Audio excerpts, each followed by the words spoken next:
So last night, Rachel Maddow took us back in time to make a vital comparison between what's happening right here and right now and this amazingly great story about a certain senator from Minnesota, Ernest Lundeen. Remember him, 1940? Well, as you're about to see, his treasonous turncoatery compared with the Russian talking points that we hear more and more spilling out of the mouths of duly elected Republican members of Congress.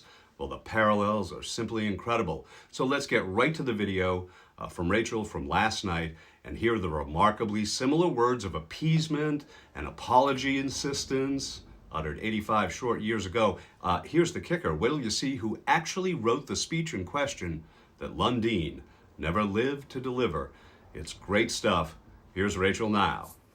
So on July 10th, the German Air Force started its large-scale attack on our closest overseas ally, on Great Britain. That was the start of the Battle of Britain.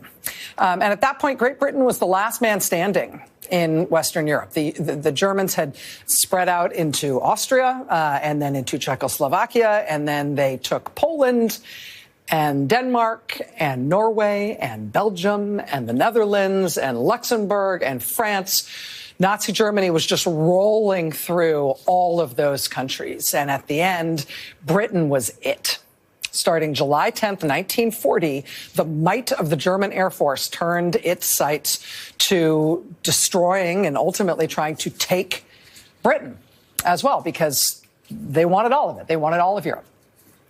And at that point, the United States had to decide what we were going to do. Here was not just our closest overseas ally, but here was the last country standing in the way of total Nazi domination of all of Europe, which is what Hitler seemed to want to use, not only for its own ends, but he seemed to want to use that as the cornerstone of a global Third Reich, Nazi world domination.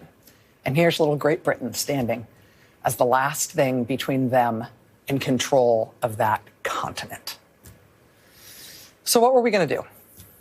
What President Roosevelt wanted to do was help our ally, help Great Britain stand up to the Nazis, help them hold the line. FDR expended a huge amount of political capital to do that, and also just capital, money, to send Britain as much support as he could manage, short of us getting into the war ourselves in 1940. That's what FDR did. That is what we remember the United States doing as a country. But at the time, it definitely wasn't like a consensus decision. That is definitely what President Roosevelt wanted to do, but lots of other people in the country did not want to do that at all. Remember that date, July 10th. That's when the German Air Force started attacking the British mainland, July 10th.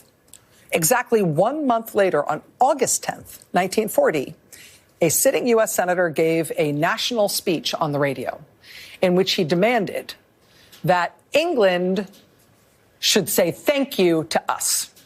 They should be way more grateful. They should show us some respect. Frankly, all our allies should, for all that we've done for them. And it was time, frankly, for them to start paying us back.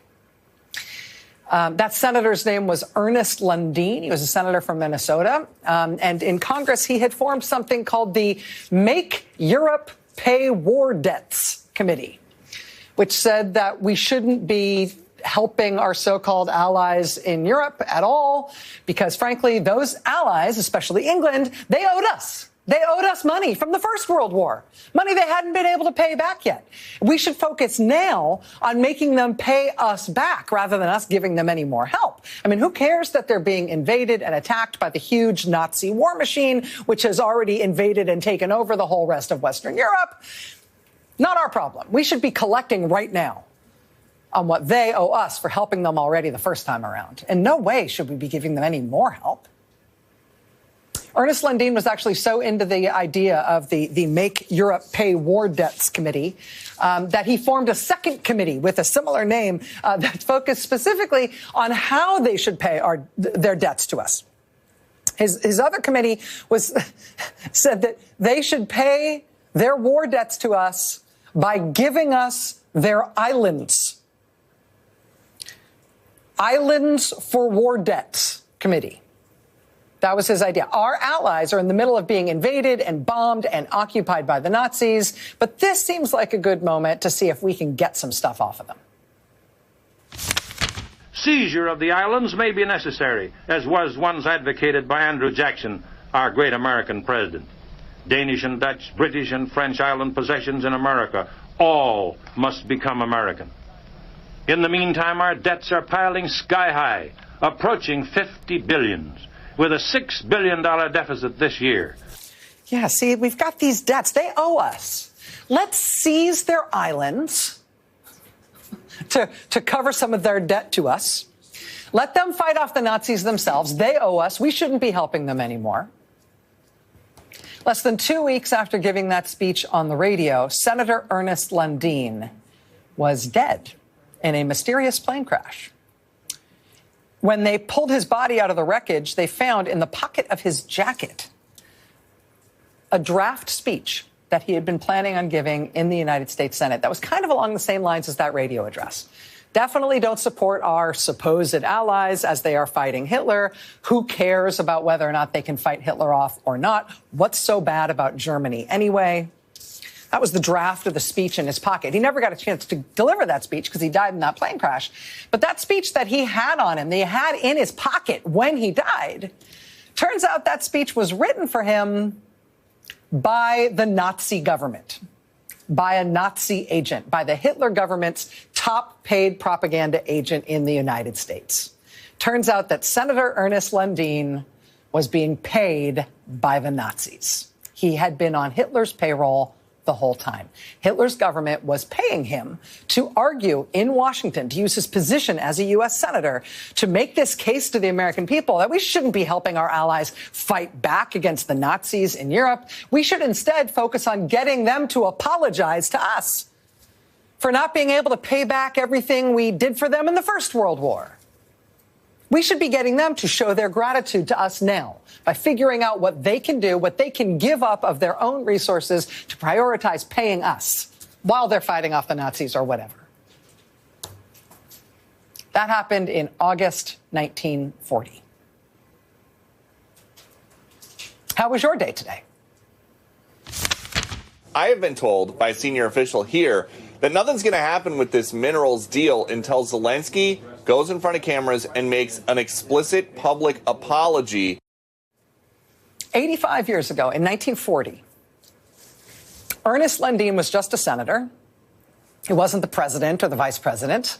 And ultimately, we did not adopt as a country this proposal that Hitler had stuffed into his mouth with a wad of cash, this proposal from him that we should refuse to even dig a grave for our allies, that we should not only refuse to help them, we should pile on them, make things even harder for them than they already were.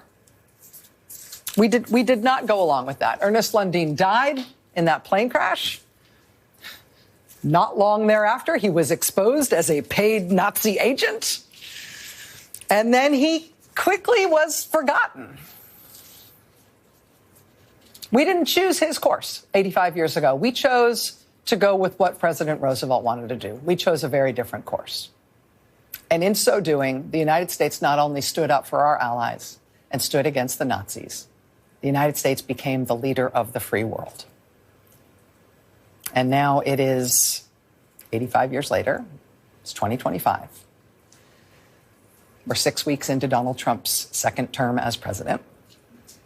And our ally, Ukraine, doesn't have any islands to give up to us.